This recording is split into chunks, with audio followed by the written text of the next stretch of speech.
Act 1. The Laugh of the Wolf Packs. They believed their wolf packs ruled the seas, until the hunters became the hunted. In the dim, smoke-filled war rooms of Lorient and Berlin during the early years of World War II, German naval officers gathered around maps of the Atlantic, their faces lit by the glow of confidence and the thrill of victory. Admiral Karl Donitz, the architect of Germany's U-boat campaign, stood at the center, his sharp eyes tracing the routes of Allied convoys like a predator stalking prey. The Kriegsmarine submarines, sleek and deadly, had turned the vast ocean into a hunting ground, their wolf-pack tactics sinking ships with ruthless efficiency. To these officers, the Atlantic was theirs, a graveyard for British and neutral merchant vessels, a barrier that starved the Allies of supplies and choked their war effort. When reports of America's entry into the war reached them in late 1941, after Pearl Harbor, the laughter was loud and dismissive. The American Navy, they sneered, was a joke. Outdated ships, inexperienced crews, and a fleet more suited to peacetime parades than the brutal realities of submarine warfare. The U-boats would feast on their convoys, and the Atlantic would remain a German domain. The German Naval Command had every reason to feel invincible in those early days. From 1939, when the war began, Donitz's U-boats had prowled the Atlantic with devastating success. Operating in coordinated wolf packs, groups of submarines would shadow a convoy, waiting for nightfall or fog to strike in unison.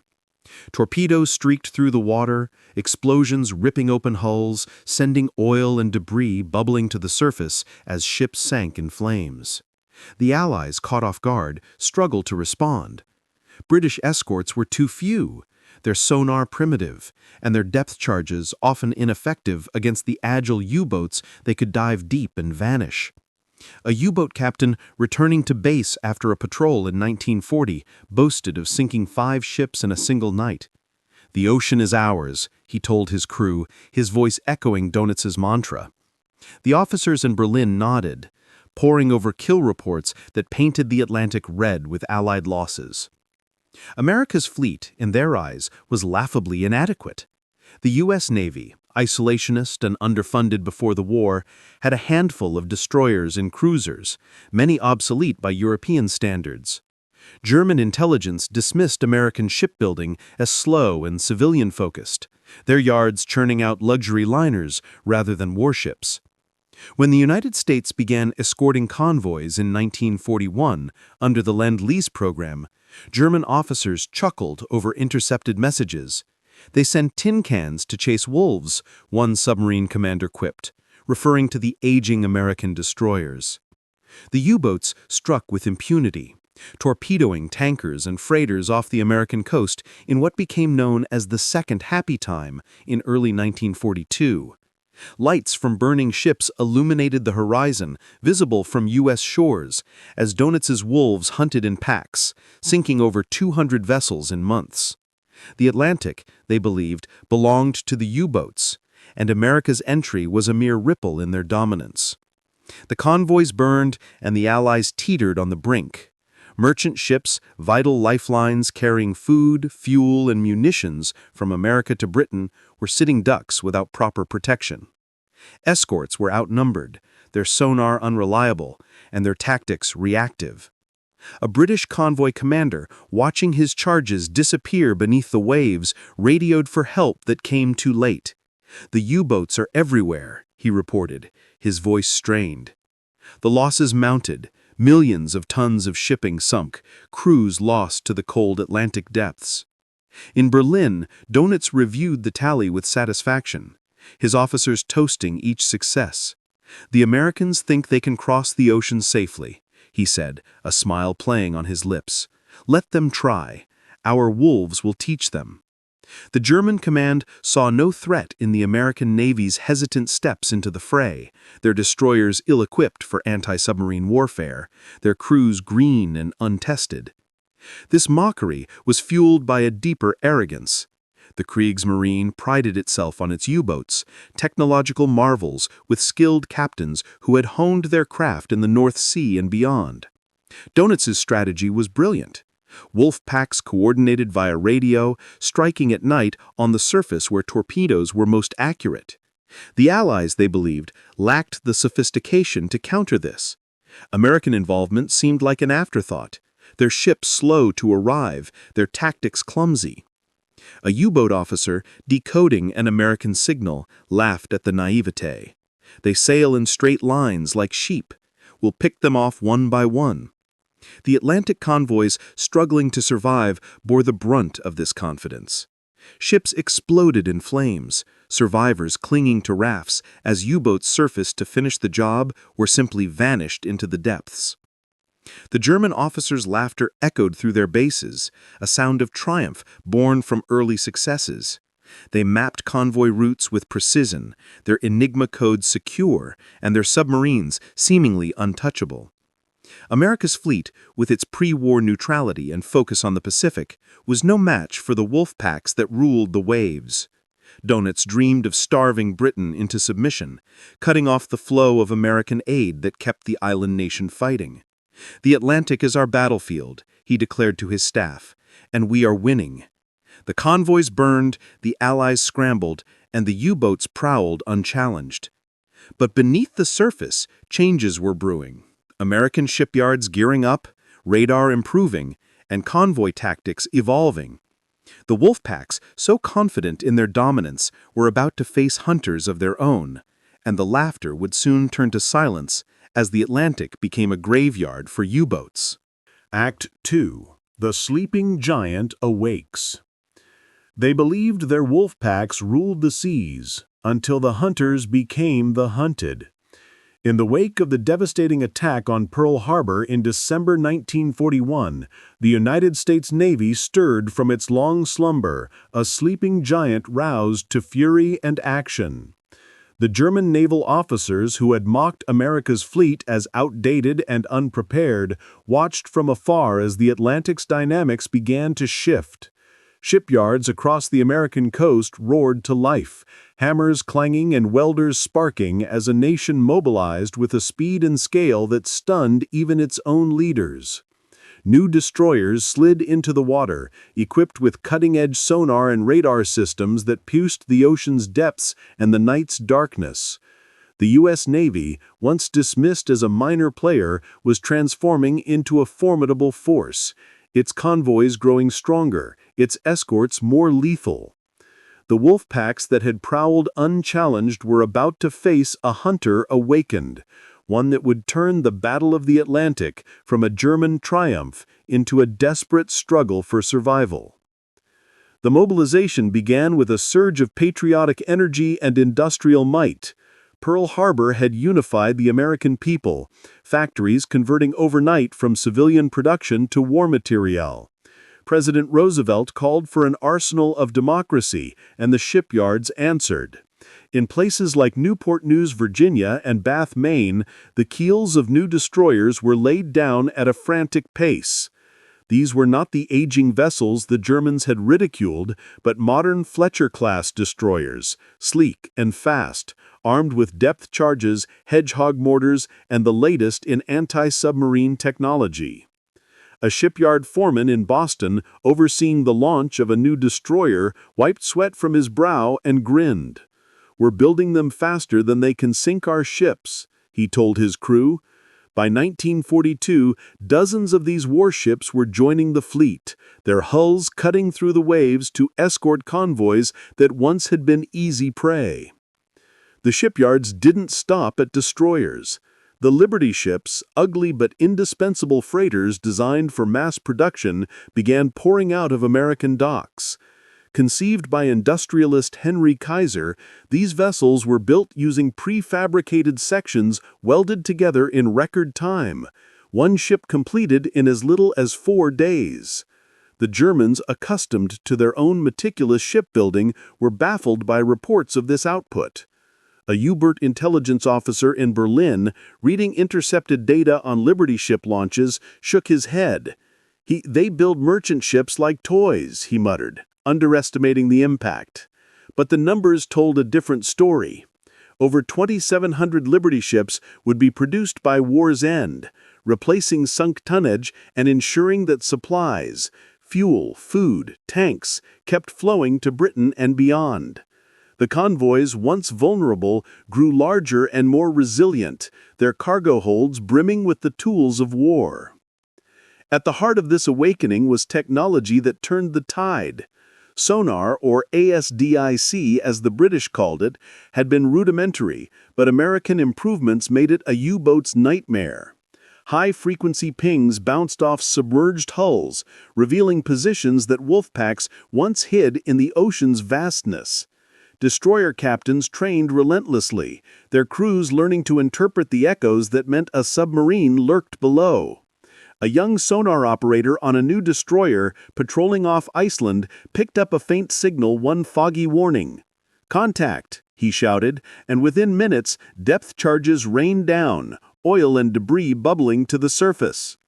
"That's one less wolf," his captain said, a grim smile on his face.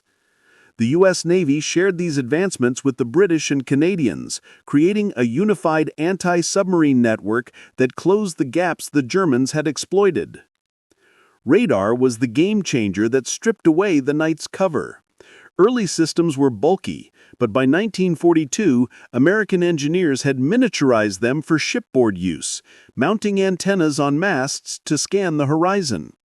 U-boats, which preferred surface attacks under darkness, were suddenly visible miles away, their silhouettes betrayed by blips on a screen. Escort commanders used this edge to position their ships, ambushing wolf packs before they could strike. A convoy escort leader, staring at his radar scope during a midnight crossing, spotted shadows converging. "They're coming in," he radioed, directing his destroyers to flank the submarines. Torpedoes missed their marks as U-boats dove in panic, hunted rather than hunting.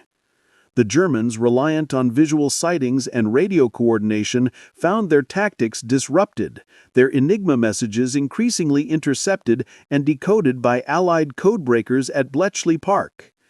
The U.S. Navy's mobilization extended to its crews. Thousands of sailors, many fresh from civilian life, trained in anti-submarine warfare at bases along the East Coast. They learned to work in teams with aircraft, long-range patrol planes like the PBY Catalina equipped with radar and depth bombs that extended the convoy's eyes far beyond the horizon. Air cover, once sporadic, became constant, with escort carriers joining the fleets by 1943. A pilot flying over a convoy spotted a U-boat on the surface, radioing its position before diving to attack. "Scratch one sub," he reported, watching the explosion from above. The integration of sea and air power, fueled by American production, turned the Atlantic into a contested zone, where U-boats could no longer operate with impunity. This awakening was not without challenges. Early convoys still suffered losses, the Second Happy Time claiming hundreds of ships off the American coast as U-boats exploited gaps in defenses. But the momentum was shifting. The new destroyers, with their sonar and radar, began scoring kills, their hedgehogs, forward-throwing mortars, exploding in patterns that blanketed submerged targets. Liberty ships, cheap and plentiful, meant that for every vessel sunk, 2 more took its place. Donitz, monitoring reports from his U-boats, grew uneasy as success rates dropped. He said, "The Americans are learning," he admitted to his staff, his voice laced with frustration. The wolf packs, once predators, were finding themselves encircled, their attacks repelled by escorts that struck first. The U.S. Navy's transformation was a testament to American ingenuity and resolve. Shipyards worked around the clock, women and minorities joining the workforce in unprecedented numbers, their efforts symbolized by Rosie the Riveter. Radar and sonar labs pushed boundaries, their inventions deployed faster than German countermeasures could adapt. The convoys, bolstered by these advances, crossed the Atlantic with growing confidence, their escorts forming protective screens that the U-boats struggled to penetrate. A merchant captain, surviving a wolf-pack assault thanks to a destroyer's timely intervention, radioed his thanks. He said, "The Yanks saved us. Their ships and gadgets are turning the tables." The sleeping giant had awakened, its navy no longer a laughingstock, but a force multiplying the Allies' strength. The Atlantic, once a German hunting ground, was becoming a battlefield where the hunters faced pursuit. Donitz's officers, who had toasted their early victories, now pored over loss reports with growing alarm. The new destroyers, the relentless Liberty ships, the invisible eyes of radar and sonar, they were changing the game, eroding the Wolfpack's edge. The U-boats, sleek and deadly, were about to discover that the seas they claimed were filling with enemies, and the laughter of the early days would soon give way to the silence of defeat. Act 3. Convoys under fire. They believed their wolf packs ruled the seas until the hunters became the hunted. The Atlantic in 1942 was a vast, unforgiving arena where life and death hung on the creak of a hull or the flash of a periscope, and the convoys, those lumbering fleets of merchant ships, became the epicenter of a brutal struggle. HX-229 and SC-122, two massive convoys crossing from America to Britain in March 1943, exemplified the terror that gripped the ocean. Over 100 ships in total, including the sturdy but vulnerable Liberty ships fresh from American yards, plowed through heavy swells, their holds packed with tanks, fuel, and food essential to keeping the Allies in the fight. Escorted by a handful of destroyers and corvettes, bristling with new sonar and radar, the convoys faced wolf packs larger than ever. Donitz had committed over 40 U-boats to the intercept, determined to strangle the supply line. The battles that unfolded were a symphony of chaos: torpedoes slicing the water, explosions shattering the night, merchant sailors battling flames and freezing waves for survival, while aircraft from escort carriers swooped in to join the hunt. The Atlantic burned, but in the fire, the tide was turning, the hunters finding themselves cornered by technology and tenacity they had once mocked. The ordeal began under a shroud of fog and darkness, the perfect veil for the U-boats.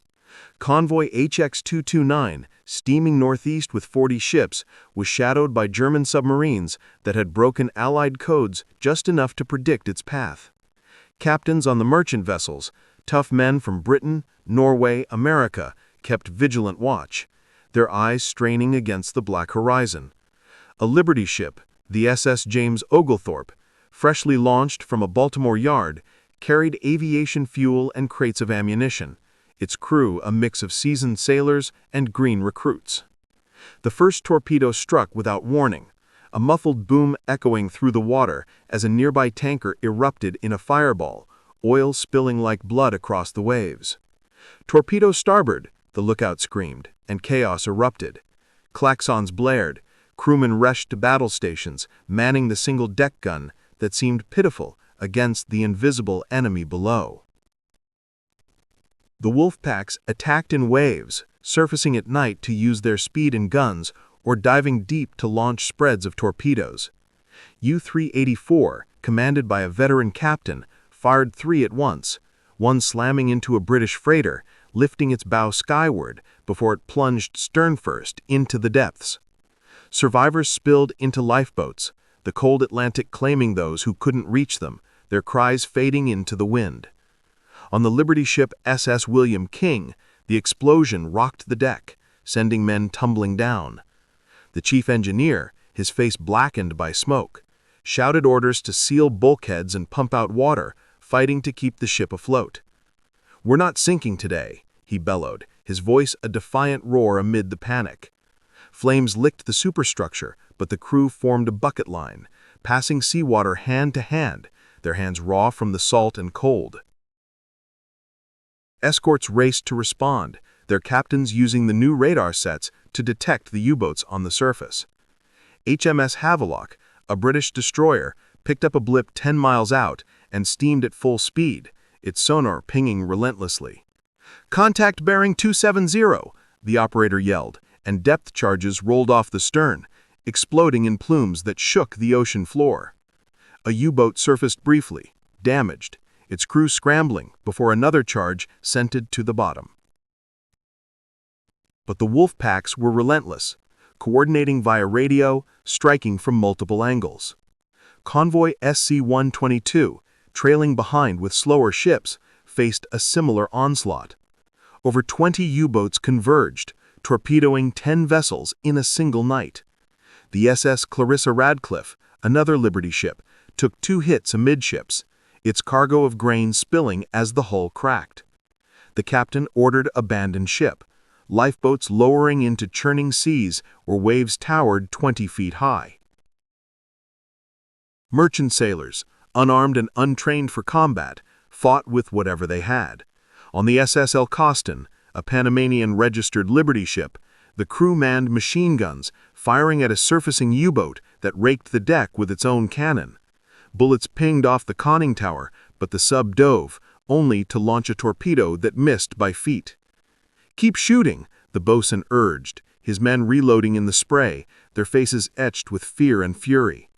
Survival meant ingenuity, patching holes with collision mats, bailing water with buckets, or even using hammocks stuffed with clothing to stem leaks. One sailor on a sinking freighter tied himself to a raft with his belt, pulling 3 comrades aboard as the ship vanished beneath them. The cold was merciless, hypothermia setting in within minutes, turning strong men into shivering shadows clinging to debris. The turning point came from the skies and the depths. Escort carriers like USS Bogue joined the fray, their decks launching Grumman Wildcat fighters and Avenger torpedo bombers equipped with radar. A pilot from Bogue, circling above HX-229 in the dawnlight, spotted a U-boat's rake. "Tally-ho," he radioed, diving with depth bombs that bracketed the sub, forcing it to crash dive. But the aircraft pressed the attack, its radar guiding follow-up strikes until oil bubbled up, a kill confirmed. Long-range liberators from Iceland and Newfoundland extended the air umbrella, their lee lights illuminating surfacing U-boats like spotlights on a stage. One B-24 crew dropped a pattern of bombs on U-469, the explosions lifting the submarine before it sank. Its crew lost to the abyss. Sonar and hedgehogs amplified the escort's lethality. The American destroyer USS Bory, using its improved sonar, tracked U-405 through the storm, firing hedgehog mortars that exploded on contact. The U-boat surfaced, damaged, and in a desperate ramming, Bory collided, its crew boarding the sub in hand-to-hand combat before both vessels sank. But such sacrifices paid off. U-boats were hunted systematically, their positions betrayed by radar blips or sonar pings. Convoy commanders formed hunter-killer groups, detachments of destroyers and aircraft proactively seeking submarines rather than reacting. In the gap between Greenland and Iceland, the infamous air gap, very long-range liberators closed the void, their radar-spotting wolf packs assembling. The battles raged for days. In HX-229, SC-122, over 140,000 tons of shipping were lost, 22 ships sunk, but the convoys pressed on, most reaching Britain with vital cargo. Merchant sailors, battered and frostbitten, cheered weakly as land loomed, their survival a testament to grit. A Liberty ship captain, his vessel limping with a patched hull, radioed the escorts, "You boys saved our bacon." The cost to the Germans was higher, 11 U-boats destroyed, crews captured or drowned. Donitz, receiving the reports, paced his office, his face ashen. "They're fighting back," he said, the laughter of earlier years replaced by concern. These convoy battles were crucibles of tension, where every shadow hid a periscope, every wave concealed a torpedo. Liberty ships, those mass-produced workhorses, bore the brunt but proved resilient, their welded hulls holding against hits that would doom riveted vessels. Sailors formed bonds in the fire, sharing cigarettes in lifeboats, pulling strangers from the water, singing hymns as ships burned. Aircraft, which had once been rare, became avengers, their bombs and machine guns turning the hunt around. The Atlantic, a graveyard of twisted metal and lost souls, was witnessing a shift. The wolf packs, stretched and exposed, facing escorts that struck first, radar that saw in the dark, and planes that ruled the air. The fire of these battles forged the Allies' victory. Merchant seamen, the unsung heroes, kept the lifelines open, their courage matching any soldier's. Escorts, English and American, coordinated with precision, their technology eroding the U-boat's edge. The convoys, under fire, didn't just survive, they endured, delivering the goods that sustained the war effort. The wolf packs, once predators, were learning the taste of fear. Their attacks repelled, their numbers dwindling. The Atlantic remained a deadly sea, but the hunters were becoming the hunted, and the giant's awakening was reshaping the ocean's fate. Act 4. Turning the Tide. They believed their wolf packs ruled the seas until the hunters became the hunted. By the summer of 1943, the Battle of the Atlantic had reached a pivotal crossroads where the relentless wolf packs of Admiral Karl Dönitz began to falter under a storm of Allied ingenuity and overwhelming force. The German U-boats, once the terror of the seas, found their tactics unraveling as codebreakers pierced the veil of enigma. Long-range patrol planes closed the deadly air gap, and escort carriers turned convoys into floating fortresses. The hunters were now the hunted, with U-boats falling by the dozens, then hundreds, as the Allies seized control of the ocean. Dönitz's submarines, stretched thin and outmatched, faced a nightmare of sonar pings, radar blips, and aerial bombs that left no place to hide.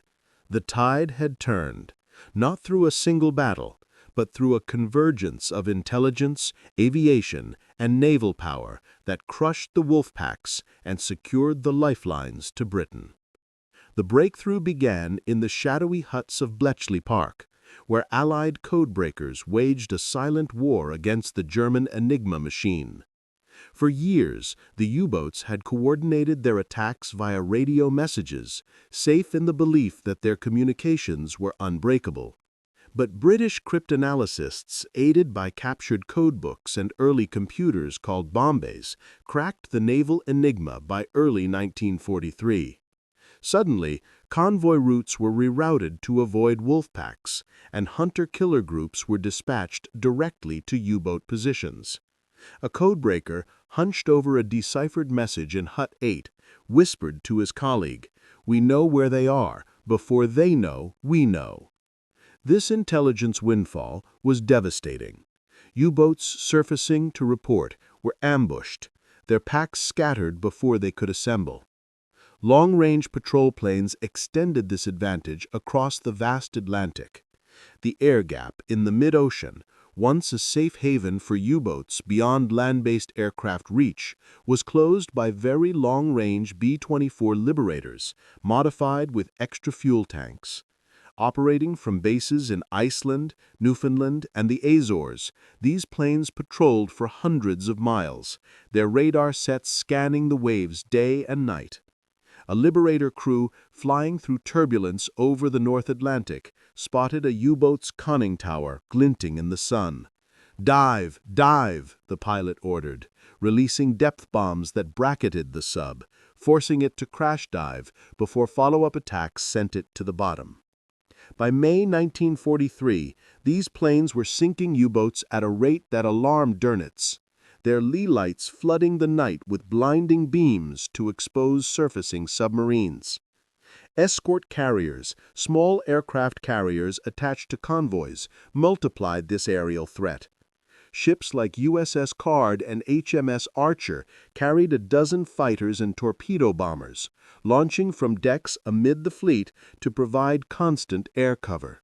No longer did convoys rely on distant land bases.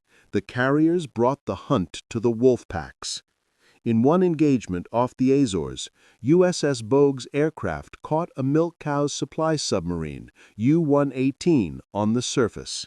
Wildcats strafed the deck while Avengers dropped bombs, the sub erupting in flames before sinking with its precious fuel and torpedoes. "We're the wolves now," a carrier pilot radioed after confirming the kill. These floating airfields turned every convoy into a self-defending unit, their planes coordinating with destroyers to trap U-boats in lethal crossfires. The combination was lethal. In Black May 1943, the Allies sunk 41 U-boats, a loss rate Dönitz called catastrophic. Wolf packs attempting to regroup were detected by radar-equipped planes or rerouted convoys, then pounded by hedgehogs and depth charges. U-209, part of a pack targeting convoy ONS-5, was hunted for hours by HMS Vidette, its sonar locking on before a salvo of mortars exploded around the hull. The sub surfaced in desperation, only to be rammed and sunk. Crews on surviving U-boats reported morale crumbling, constant alerts, fuel shortages, and the dread of invisible enemies above and below. A captured U-boat officer interrogated aboard a destroyer admitted, "We can't fight what we can't see." The U-boats fell by the hundreds. From May to December 1943, over 200 were destroyed, many in coordinated strikes where codebreakers pinpointed locations, planes forced dives, and escorts finished the job. Hunter-killer groups, freed from convoy duty, roamed the ocean like sharks, using escort carriers as mobile bases. USS Corps Group sank 5 U-boats in a single patrol, its aircraft and destroyers working in seamless harmony. German countermeasures, acoustic torpedoes, snorkels, came too late and proved inadequate against the Allied onslaught. Dönitz ordered withdrawals from key areas, his wolf packs reduced to scattered raids. The impact was profound. Convoys crossed with minimal losses, Liberty ships delivering millions of tons of supplies unimpeded. Britain, once on the brink of starvation, received the fuel and food needed to sustain the fight. The U.S. Navy, bolstered by these victories, prepared for invasions in Europe. Dönitz, staring at loss reports in his headquarters, withdrew his submarines from the North Atlantic in September 1943. The enemy has the upper hand. He conceded, the laughter of earlier years silenced by the graveyard of U-boats littering the ocean floor. The tide had turned decisively. Codebreakers had stolen the U-boat secrets. Planes had claimed the skies, and carriers had brought the fight to the depths.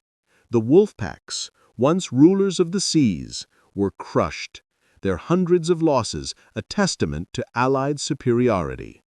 The Atlantic, secured, became the highway for victory, paving the way for D-Day and beyond.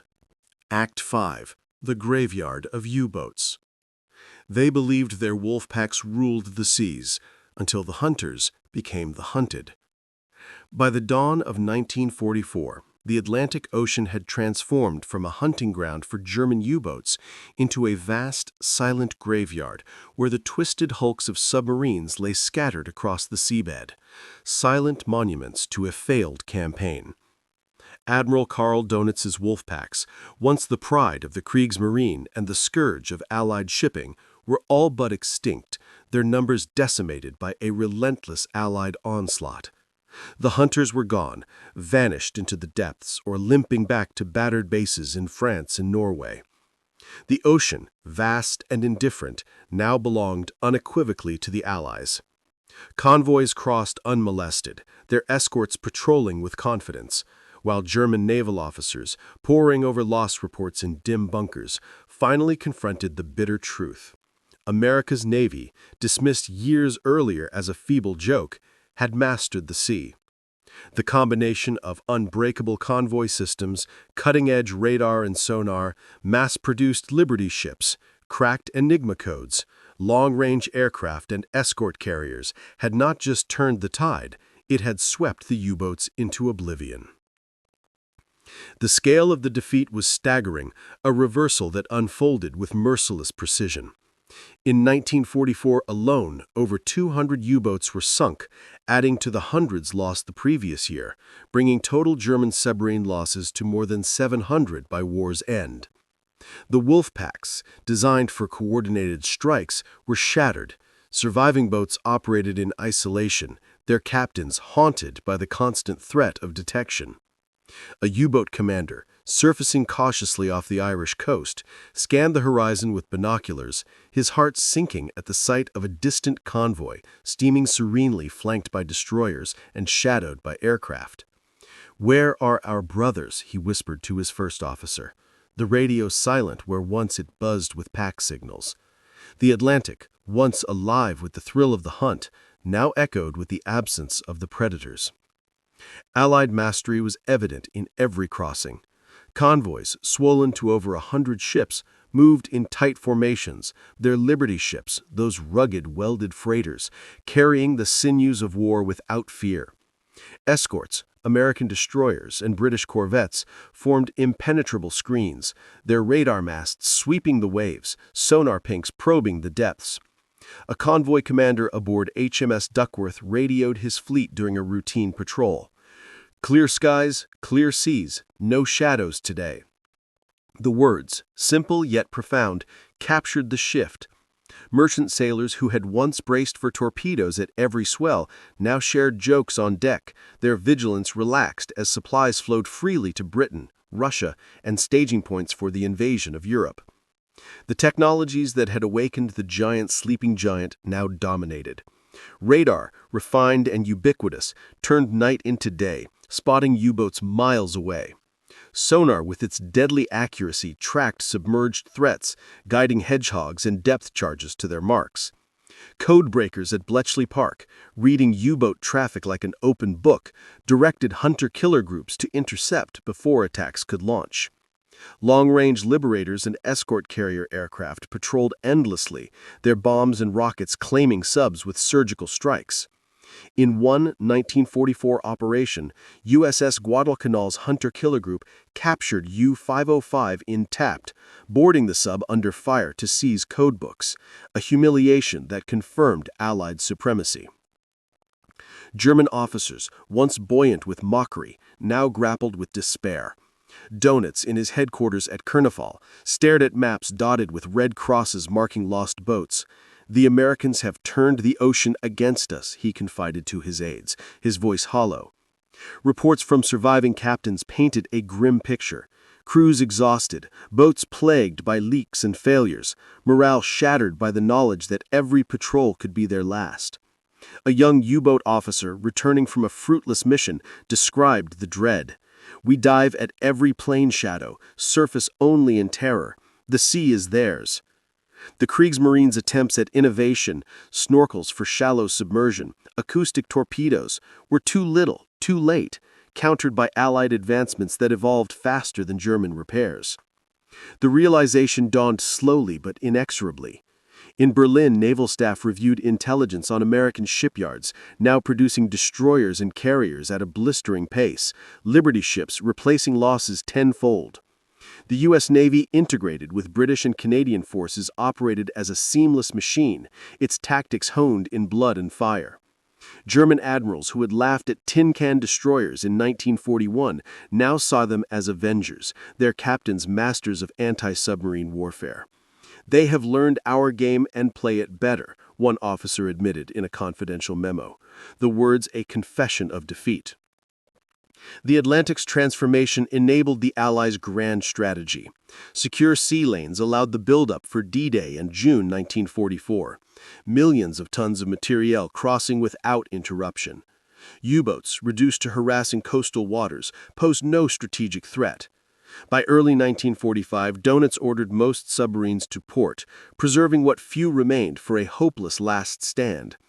The ocean, littered with the wrecks of over 3,000 Allied ships from earlier years, now claimed German vessels almost exclusively. Survivors spoke of the graveyard, a term that captured the finality. U-boats entombed in steel coffins, their crews lost to the depths they once ruled. For the German Naval Command, the truth was undeniable. America's Navy had not just entered the war, it had conquered the sea. The convoy system, unbreakable. Radar and sonar, all-seeing. Liberty ships, inexhaustible. Aircraft, omnipresent. These were the tools of mastery. Donuts facing the Reich's collapse reflected on the mockery of 1941. We underestimated the giant, and it devoured us. The wolf packs were extinct, the hunters vanished, leaving the Atlantic as an Allied highway to victory. The graveyard of U-boats stood as a testament to resilience and innovation. The Allies had secured the seas, ensuring the flow of war materials that toppled the Axis. German officers, humbled, acknowledged the sea's new masters. The Battle of the Atlantic, won through blood, steel, and ingenuity, paved the way for Europe's liberation, a legacy of dominance that echoed long after the last U-boat sank.